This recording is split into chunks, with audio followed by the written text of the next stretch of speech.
By the Conservative Brexiteer, Sir Bernard Jenkin. I mean, let's start with Michael Fallon's comments. Significant? Highly significant.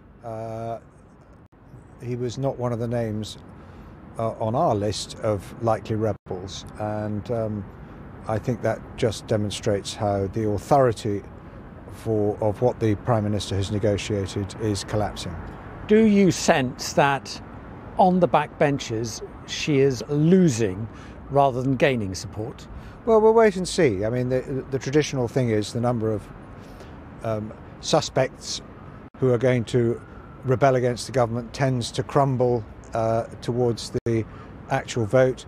The Prime Minister's obviously chosen to play it long and to appeal over the heads of her party and her members of Parliament to the country at large. She's got a lot of personal sympathy for the problems she faces, but the polls are quite clear. They don't like this deal. While people feel sympathy for her, it doesn't necessarily reflect in what they think should happen next. So Michael Fallon was asked the question, if the deal is doomed, is she doomed? Let me put that question to you. Well, I thought his answer that that's a matter for my colleagues was rather prophetic. Let's see what happens in the vote. If it's very close and she's able to go back to Brussels and tweak the deal to deal with, for example, the backstop, and then bring it back to the House of Commons, she may yet survive. If it's a massive and crushing defeat, well, that's the other end of the spectrum. If it's somewhere in between, we'll have to wait and see. But the big problem is, if she gets this deal through, the DUP have said they're going to review the coalition agreement. So a lot of colleagues are thinking, I better not vote for this deal because it could mean the end of the coalition. And she's not explaining in any fashion what would happen if she gets the deal through.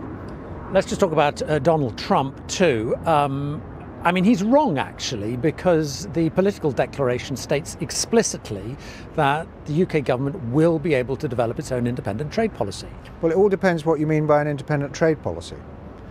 We've got a Department for International Trade, and it's promoting British trade, but it's not able to do a 360-degree comprehensive free trade agreement because you need control over your domestic regulation and product standards in order to be able to dismantle what the other party regards as the non-tariff barriers in your product standards, and you need to be able to adjust your tariff rates because you trade off your tariff rates as part of the deal. Neither of those things are available now, and under the withdrawal agreement, neither of those things will be available.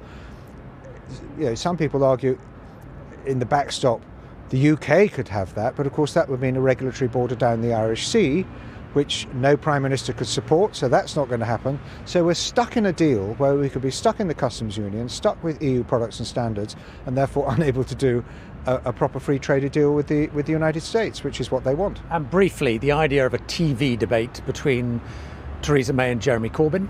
Well, this is Downing Street trying to polarise the debate between Labour and Conservative, and it's very easy for the media and the BBC to just see the debate as that. Here's one in favour of the deal, one against the deal. Here's one in Labour, one in Conservative. But actually it's rather more complicated than that. You've got two Remain politicians, both supported Remain. Where is the 52% represented in this debate that voted Leave? And I think that broadcasters have got a bit of a dilemma here because... Would it be subject to a legal challenge, do you think, if there was that simple head-to-head debate between Mrs May and Jeremy Corbyn? I'm not an expert on legal challenges, but I think the majority of people, this is not like people are being informed in advance of their voting, like a general election or a referendum. I think people will be rather turned off by the debate, and they will say, well, why are they bothering to have to debate? Why don't they just get on with it and decide it themselves? Because that's what we're paid to do. OK, Bernard Jenkin, thanks.